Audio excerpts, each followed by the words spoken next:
Stop counting days. It's not gonna work and you will relapse again.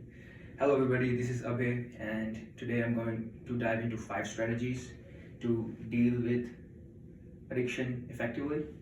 And these are my 5 points. So first and foremost, I will talk about identity change. So without wasting any time, let's get it. So first, identity change, you know how that works. So basically, let's hypothetically say you are not smoking or you're not drinking or you're not doing anything and you are kind of like counting your days. Oh, I am on my day 5th, and let's say somebody asked me like, hey, do you smoke? And I was like, no, I'm trying to quit. That's a problem. That sentence alone is a problem. So instead of saying I'm quitting, you can just say I'm a non-smoker, I'm a non-drinker. Psychologically, it changes your identity. So basically, instead of doing something and pressuring something, you just become that person. Like you just become that individual specifically. So I'll give you guys another example. So let's say if I'm counting days and I'm saying today I'm on my 40th day and I am clean. That creates pressure. Like I'll give you an example. If I tell you guys to not think about a white elephant, the first thing what would be in your mind? A white elephant. That's how we are hardwired. We are programmed to think like that. So instead of counting days or anything, you can just be like, I'm a non-alcoholic. You become that person. I'm a non-smoker. You become that person. And instead of like beating yourself and forcing yourself to do something, you can just be and play smart, like changing your identity, and that's how you can accelerate without even counting days. And sometimes you will forget what day is it of your streak, and it would be like 6 months past, you don't even know what day you are on, right? Second point, environment change. So environment, it could be like you guys clean your room, change your bed sheets, change your curtains, change some of the posture you guys have. Not gonna shit on anybody. For example, if I would have a Bob Marley picture with smoking some dart, or maybe could be smoking a blunt, I would just take it off, post something else. For example, a good motivation quote or something that will help me to get rid of that situation.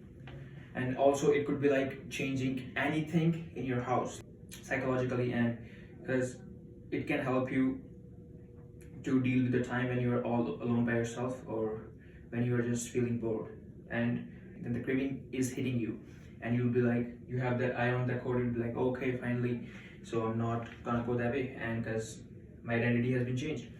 And the environment also plays a role with both. They goes hand in hand. Okay, no toxic stimulus. No toxic stimulus could be like people, your friend, someone from your family,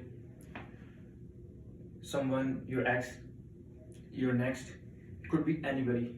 So the reason I have put stimulus instead of people, because it could be like some kind of entertainment, some kind of songs you're consuming and you feel like it's cool, but psychologically what that does to you, it gives you a dopamine hit and it gives you a drive where you forget what your purpose is.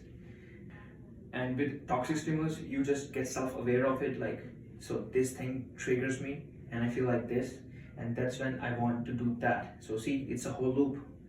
It's a whole loop. One external stimulus, then that's your whole mind, body, and that's external stimulus.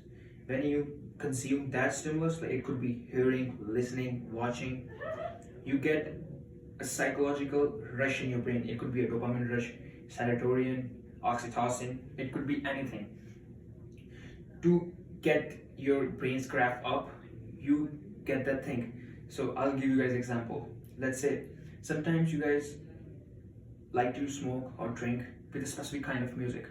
It could be egoistic, it could be like, guys, sometimes just try to listen to the lyrics of your song you are consuming. So sometimes it's just like you're boosting your ego with the lyrics, the emotions you're getting in your brain, and the intoxication is doing his thing. So both things is very hard for our brain to kind of calculate like what exactly is going on. So we go through that circle.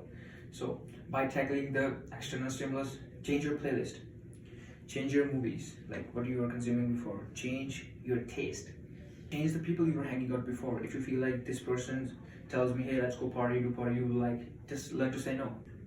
Journaling. So journaling can play a very good role. So whatever I have told you so far, you can just write it how you were feeling when you were addicted. So it's just like urge and instinct.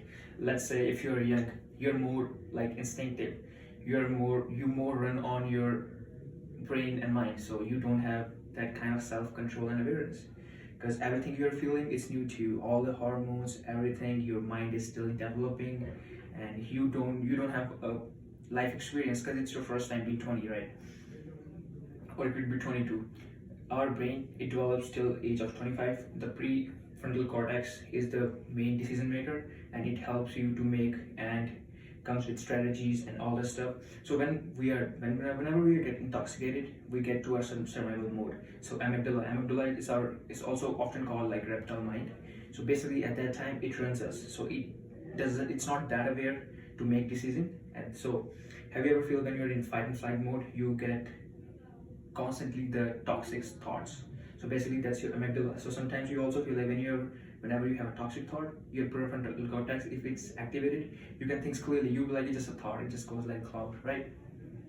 So with journaling, if you can write anything, like I'm not saying tracking is a whole different thing. Hypothetical saying like what you were feeling, and talk with yourself. But exactly what I wanted.